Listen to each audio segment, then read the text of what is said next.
دووبارە سڵاوتان لێ بێ بینەرانی بەڕێز بەردەوامی لە گفتوگۆکەمان لەسەر ڕۆڵی پەرلەمان و کاریگەریەکی لە 4 ساڵی ڕابردووە بەتایبەت لەسەر قسەکردمان لەسەر خولی سێمی پەرلەمانە بێ کاک بورهان پێش ناوبڕەکە پرسیاری ئەوم لێ کردی ینی دەسەڵاتی ئۆتۆمەتبارەکە بە جۆرێک لە جۆرەکان ئەگەر شکانی شکۆی پەرلەمانەوە بێ هێرش کراوەتە سەر تۆ لە حرمی پەرلەمانە ئێوە شێرشتان کردەوە سەر سەرۆکی پەرلەمان دەبەتان کردو دوو سەرۆکی پەرلەمان یەک لە دوای ئەمە قسەیەکی ناحەقا لەبەر ئەوەی ئەگەر تۆ بێتە سەر شکۆی پەرلەمان ئەو وەختە شتێنرا لە سیوێکی ئابالە و خیانەتە گەورەیە 500 گەێنرایە سەر هەولێر و حرە جمهوری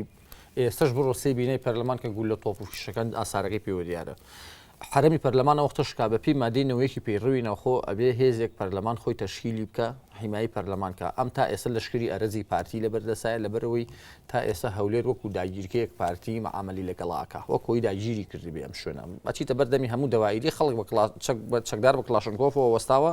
ئەگەر ئەجنەبیەک بێتە ئەم وڵاتە نەزانێ وەزی ئاوایە ببینێڵی ڕەنگە ڕۆژی دوێنێ ئینقیلاب بوو بێ لە پایتەختە ئینقیلاب ڕوویابەوە ئەم هەموو چەکدارە بە کلاشنکۆف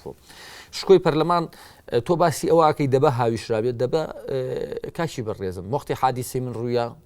پێشەوای تۆفیەکانی وتمانیاندام پەرلەمانی ئێمە دەبی نەگرتەوە کەمال کەرکوشی دوای حادیسەکەی من دەبە گرتن ڕوویە قەزەی ئەو کۆتایی هات و مەحکەمەش کرا قەزەی ئێمەش تا ئێستا لە تەحقیقایە تا ئێستا لە پەرلەمان یەک ساڵە لەلایەن پارتیەوە فایلەکە دەستی بەسەرا گیرا و شاردراوەتەوە لەلایەن ئەو بەرپرسانی پارتی لە ناو پەرلەمانەوە کە من تازە زانیمە ساڵێک فایلە نەناردووم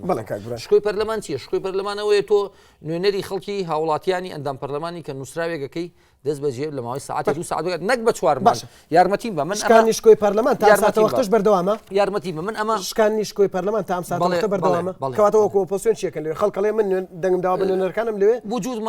وجودمان باشتر لە نامەوجودیمان لەوێ قسە لەسەر وجود نییە ینی ئێوە وجودتانەیە لە پەرلەمان ڕۆڵتانەیە بەڵام کە تا ئەم ساعتە وەختە شکۆی پەرلەمانە شکێنرێەوە ناتوانن ئەم شکۆی بۆ بگەڕێنەوە چیەکەن لەوێ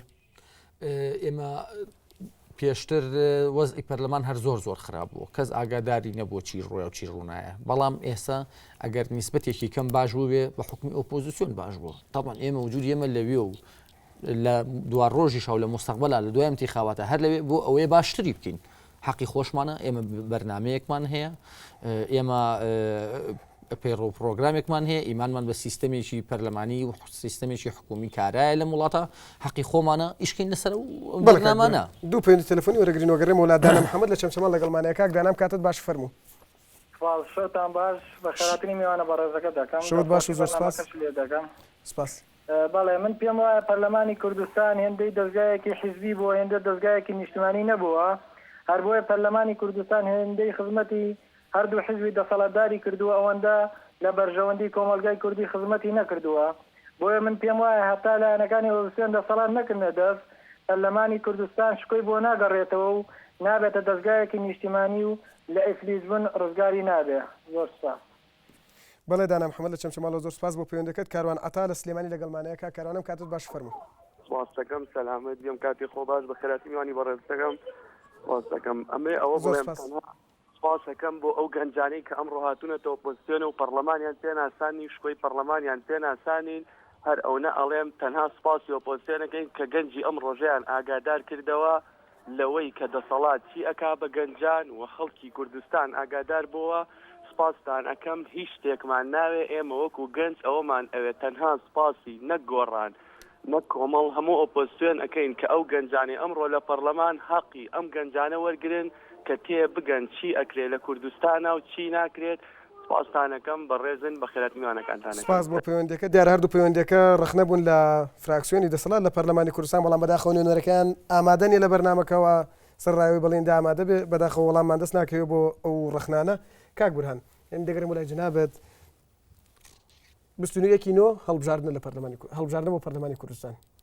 ئەزمموی 4 ساڵی ڕابردووی پەرلەمان بای ئەوەندەی داوای لە خەڵک بکەن بەشداری پەرلەمان کات بەشداری هەڵبژاردننی پەرلەمان کە بەڵێ بای ئەوەیە من دڵنیاتەکەمەوە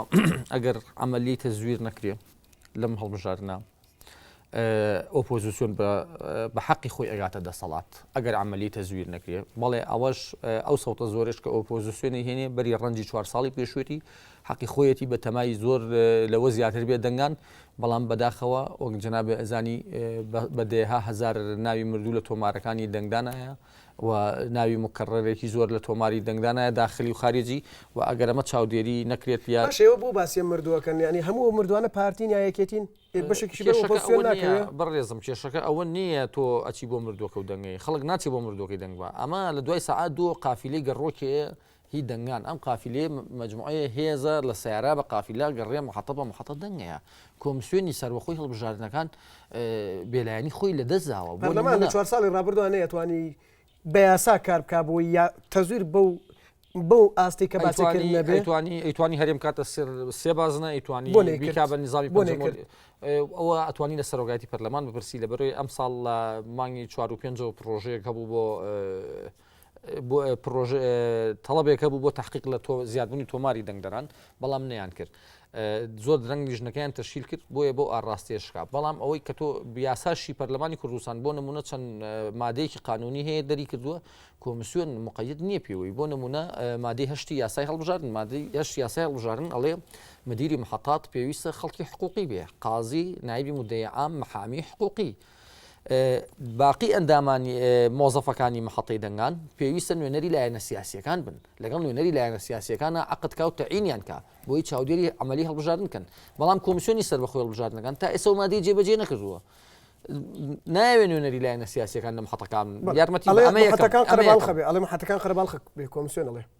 کێشەی خۆیەتیەوە قانونە بێ جێبەجێکە قانونە ئەوە بیانوە مادەیەکی تر ئێمە بڕیارماناوە بە پێی جنسی خەڵک بۆی هێدەنگوە لەبەرەوەی هەوێکی تەزویری زۆر کراوە لە وڵاتە بڵێ بۆ ئۆپۆزیسیۆنێکی ژێرباری هەڵبژاردنێک کە دڵنیایە تەزویری تیاکرێت بۆ ئەم بیانوانە قبوڵەکە ینی بۆ ئەم قسەکردنی لەسەر هەڵبژاردن لەسەر لیستی ناوی مردووان تەنها 2 مانگ پێش هەڵبژاردن بوو بۆ لە 4 ساڵی ڕابردووە قسە ئیشتانە سەر زانیاریەکان لەم ساڵە زیاتر سەری هەڵاتی ئەگوزارێ لە ژوورە نهێنیەکانە و لە ژوورە تاریکەکانە و ئەو شتانە چۆن کراوە چۆن نەکراوە ئەوە خەتای ئێمە نییە درەنگ زانیاریەکان ئەم ساڵ بڵاو بۆ نەک ساڵانی ڕابردوو ساڵانی ڕابردوێمە لێمە واتەوانە زۆر بە سیستەماتیک ئەڕوا بەڵام بۆمان دەرکەوان نیە ئێمە بۆچی بەشداری هەڵبژاردن نەکەین لەبەرەوەی دڵنیاین لە هێزی توانای خۆمان دڵنیاین ئەگەر انتخاباتێکی نزیکری ئێمە براوەڵام دڵنیاشن لەوەی کە تەزویرە کرێت و پێ تەلەفۆنی وەرەگرین وەگەڕێمەوە حامد حەسەن لە شارەزور کاک حامیدەم کاتت باش فەرموو کاتێکی باش بەڕێزەکەم ئەم کاتت باش باسی شکانی شکۆی پەرلەمان و کوردستانێک کرد لەو بەڕێزە بەڵێ جا لەبەرەوە من عەزی بەڕێز دەکەم کاتێ پەرلەمان شکۆی پێوە نەما و کاتێکدا بابەکانی وەعز لە هەموو هەولێرە گەڕا لە ژێر ئاڵای زەردا کاتێک پەرلەمانی کوردستان بێ دەسڵاتەکە کاک حامید ئەگەر بە دیاریکراوی پرسیارێک تەبێ بۆ کاک بورهان پرسیارەکە چیە بە دیاریکراوی بۆ کاک بورهان ئەگەر پرسیار وڵی بەڕێزەکە من ئەمێ یارمەتیم بەی ئەم دەسانیە ماوە فەرموو قسەکانە تاوەکە فەرموو ئەمانە دوو بنەماوەن دروست بوون بۆ خوێن مژینی میلەتێکی خەش و ڕوود ئەمانە داوا لە هەموو خەڵکی کوردستانەکەم داوا لە هەموو گەنجانی کوردستانەکەم بێرە دەنگ و بەدەنگەکانیان دەنگی ئەوان بەڵێ سپاس بۆ پەیوەندەکەت کاک حامیدکایە ئەگەر هەر ینی ئەگەر پرسیارێکیان ڕایەکتانەیە لە چوارچەوەی تەوەری سەرەکی بەرنامەکە قسە بکەن و ڕێگەتان پێدەین لەم منبەرەوە بە ئازادانە تعبیر لە ڕای خۆتان بکەن و لەگەڵەوە نین کە هانی تونند و تیژی بدرێ شوان حەمید لە کەلارەوە لەگەڵمانەیە کاک شوانم کاتت باش فەرموو کاکە گیانم کاتێ باش باشی برای بەڕێزم زۆر سپاس ئەم کاتی جەنابیشت باش چاو ماچەکەم بە خێراتی میوانە بەڕێزەکەتەکەم زۆر سپاس وەڵی من پرسیارێک مێ لە کاک بورهان بزانم تا چەند ئیشیان لەسەر بودجەی پێشمەرگە کردووە تا چەند بەجدی وەڵامان داتەوە هەتا ئێستا من پێم وایە ئیشیان کردووە ناڵم ئیشیان نەکردووە پەرلەمانتارەکانی ئەوەی معارەزە بە عام ئیشیان کردووە بەس ئیشێکی جدیان لەسەر بودجەی پێشمەرگە شەڕێکی جدیان لەسەر بودجەی پێشمەرگە کردبێ هەوڵێکیان بۆ بودجەی پێشمەرگەدا بێ پێم وایە پێشمەرگە لەم وڵاتە بەدبەختترین هێزە لەلایەن بودجەوە ئەگەر وەڵامێکی جدیمان داتێ لەسەر ئەو پرسیارانەی من بەڵێ شوان حەمید لە کەلارەوە زۆر سپاس بۆ پەیوەندیەکەت کاک بورهان پێش پەیوەندیەکان قسەکانت تاوا نەکرد فەرموو وەڵا جوابی شوان حەمید بمەوە بەڕاستی ئێمە 26 چوونەتە پەرلەمان ساڵی 2009 کۆمەڵی پژڕۆژەمان تەقدیم کرد لە 19 دەیە پرۆژەیەکە من خۆم ئامادەم کرد و تەقدیممان کرد لە ڕیفراکسیۆنەوە من ئامادەکاری بووم بە ناوی پرۆژە بڕیاری تایبەت بە هاوتاکردنی موچەی هێزەکانی پۆلیس و پێشمەرگە و ئاسایش بە هاوتا عێراقیەکانی ئێمە وەکو بزوتنەوەی گۆڕان وەکو فراکسیۆنی گۆڕان لە پەرلەمانی کوردستان سەرکەوتوو بووین معاشی پۆلیس ئێمە چاکمان کرد معاشی هێزەکانی ئاسایش ژێمە چاکمان کرد کە گەیشتە سەر پێشمەرگە ئەمان بیانوێشیان هێنایە وتیان لە مادەی 46 یاسای خزمەت و ڕژەی پێشمەرگە ئەو شتە وجودی هەیە ئەبێ وەکو جونجێشی عێراقی معاش وەرگرێ پێشمەرگە ئەیتوان ئەی بۆ نایگەنێکە مادەیەکی قانونی هەیە و وجودی هەیە مادەی 45 یاخود 46 وتیان آخر ئێمە لیواکانی لەشکری پێشمەرگی کوردستان یەکێتی و فەرماندەی فەلەکی پارتی ئەبێت تەوحیدیان کرد بیانکەینە لیوای موحد ئەو وەختە و پاریانێنی ئێمە مە 4 ساڵە هەر پێمان ڕەن تەوحیدیانەکەین بەڵام بە جددی هیچ پرۆژەیەکی حکوومەتی هەرێم نەهاتوۆتە پەرلەمانی کوردستان بە زیادکردنی بوجە تاوەکو بتوانرێ ئەو لیوایانە تەوحید کرێ کە مشکلی ئەساسی من لەگەڵ وەزیری پێشمەرگا قسەم کردووە وتی ئێمە میزانیەمان نیە تەوحیدیکەین یعنی خەلەلەکە لە حکوومەتی هەرێمی کوردستانەوەیە میزانەی پێویست تەخسیس ناکە بۆ ئەوەی یەک بگرێتەوە ئەو لیوایانە تەوحید کرێ و موچە و ژیانیان باش کرێ دەگەڕێمەوە وڵات عوسمان سەید ئەحمەد ئەندامی سەرکردایەتی بزوتنەوەی ئیسلامی لەسەر هێڵی تەلەفۆن لەگەڵمانەیە لە سلێمانیەوە کاک عوسمانم کاتت باش فەرموو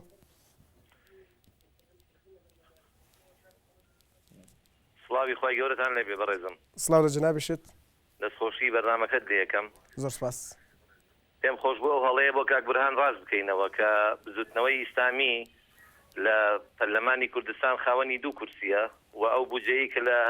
حکوومەتی هەرێمی ژۆری ئەگرێت 200 ملیۆن دینارە نەک بەقەت بزوتنەوەی گۆڕان و ئەوەی کاک بورهان وتی حکەم ئەسیاتەوە لەبەرەوە بزوتنەوە مێژوویەکی زێڕینی هەیە خاوەنی 900 شەهید خاوەنی 30 ساڵ خەبات 40 ساڵە ڕابەرانی بزوتنەوەی ئیسلامی سەرکردەی بزوتنەوەی گۆڕانیش بۆ ئاگادارە کە لە ئێرانە کە دروست بووە دیفاعی لە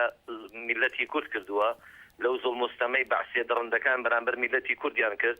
بزوتنەوە خەباتێکی پاک و زێڕینی هەیە ناشو پێ بە کەسیتر لەبەرەوە ئێمە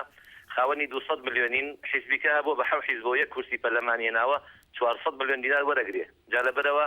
بزوتنەوەی ئیسلامی الحەمدولله خەڵکانێک بیانەوێ مێژووی بسڕنەوە لە کەداریکەن بە هیچ کەسێک لە کەدار نابێ و ئێمە توانیمانە بە گەندەڵیەکانی دەسەڵات بڵێن گەندەڵیتان کرد و توانیمانە لەو پێگەیی خۆمان لە کوردستان هەمان الحەمدولله خزمەتێکی باش بکەین خەڵکی شایدیمان بۆدا لەبەرەوە پێم خۆشە کاک بورهان هەڵەکەی ڕاست کاتەوە بزوتنەوەی ئیسلامی خاوەنی 2 کورسی پەرلەمانە بەڵێ مامۆستا عوسمان سەید ئەحمەد ئەندامی سەرکردایەتی بزوتنەوەی ئیسلامی لە سلێمانی و لەگەڵمان بوو سپاس بۆ پەیوەندەکەت کاک بورهان فەرموو ئەگەر وەڵامێک تێ ببووی ئێمە جارێ بە تەشخیص بەبەستمان بزوتنەوەی ئیسلامی نەبوو ئێمە نمونەمان هێنایە حیزبی شوعی هەیە حیزبەکانی تر هەیە ئێمە ئەو پارەی وەرێگرین لە 25 کورسی 500 ملیۆن دینار وەرەگرین لە کاتێک ئەمە بەسمانەوە یەکێتی پارتی 8 ملیۆن دلار وەرەگرن وەکو منیش بزانم ئەو پارەیە زیاکراوە بۆیان ئەوەنی من بیستێتم بە پەرلەمان بۆ 25 کورسی 500 ملیۆن وەرەگرن بەڵێ ئەمە هەر ئەگەر دووسەکەی کا عوسمانیش ڕاست بێ ئایا ئەکرێ بۆ 2 کورسی ئەو 200 ملیۆن وەرگرێ ئێمە بۆ 25 کورسی 25 مان هێناوە ئێستا 23 ئێمە 500 ملیۆن وەربگرین هەر ئەمان نییە حیزبی شوعی وایە حیزبەکانی تری پەرلەمانی کوردستان وایە بەڵێ ئەمە ناعەدالەتیەکتە ئەمە وەکو ئەو بە نمونە هێنامەوە بەڕێزی ئەڵێت ئێمە بە گەندەڵی دەسەڵاتمان و تۆ گەندەڵی وڵای من شتی وام نەدینیوە بەڕێزیان لە پەرلەمانە بەو شێوەیە کاریگەریان هەبوو بێ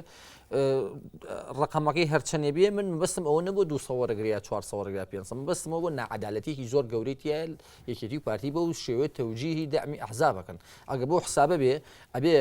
حیزبەکەی کاک عوسمان مانگی 10 ملیۆن 20 ملیۆن وەرگری ئەگەر لە چاو ئێمە حساب کرێ بەڵێ دواپەیوەندی تەلەفۆنی وەرەگرین ئەتا حەسەن لە سلێمانی کاک ئەتام کاتت باش فەرموو ئەو کاتتان باش من بە خێراتنی کاک بورهانەکەم بۆ ئەو بەرنامەیە زۆر سپاس و حەزەکەم لەسەر هەندێک خاڵ بۆستم کە جەنابیان باسی کرد ئەو باسی شکۆ و شکۆمەندی پەرلەمانەکە بەڕای من ئێستا لە کوردستانە لە ژێر سایەی هەندێک قەوارە و هەندێک فراکسیۆنی پەرلەمانی و هەندێک قەوارەی سیاسیە کۆی سەروەریەکانی ئەم نیشتیمان و نەتەوەیش کۆی شێندراوە ئەو کاتەی دۆسیەی نەود ناشری نەکرێ مەلەفی نەود ناشری نەکرێ ئەوە چەمکی سیادیە وڵاتەیە ئەخرێتە ژێر پرسیارەوە کە هەندێ فراکسیۆنی پەرلەمانی و هەندێک حیزبی سیاسی کات ئەو کاتە هەوڵ هەیە بۆ ئەوەی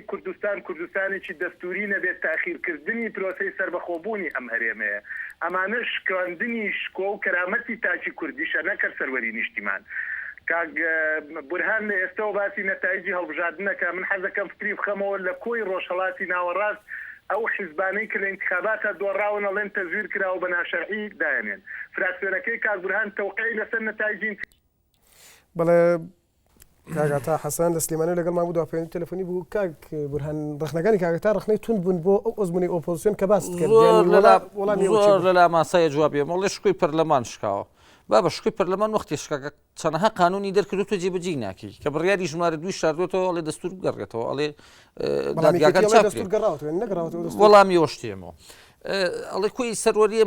خەڵکی وڵاتە شکاوە مەلەفینە و ناشری نەگرێت بابە تۆ یعنی خۆتە لە خەڵەتێنی یا منە لە خەڵەتێنی 54 عەقدینە و دێ کوا شیرینی گرێبەستەکانی نەوت لە نەرویج دقە بە دقە پێت ئەڵێ ئەمەنە نەوت فرۆشرا ئەمەنە داهات زیاد بوو لە سایت ئینتەرنێت دەیگەیتەوە تۆ توانی پێم بڵێ پارەی نەوتەکە ئەسڵ لای کێ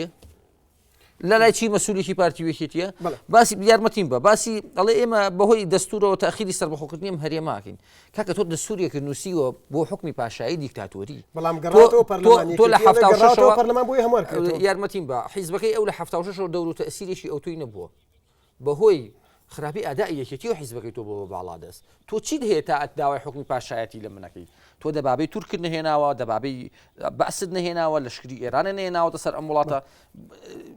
بۆ تۆ چیت من ڕازیم بە دەستوری تۆ بگا بە حکمی پاشایەتی ئەڵێ تەزویر لە سجلی ناخوینە کاکە وەرقسی من نییە قسەی ئەندام پەرلەمانەکان یەکێتی پەیمانتانە کاک بورهان کاتمان زۆر کەماوە دوا پرسیارم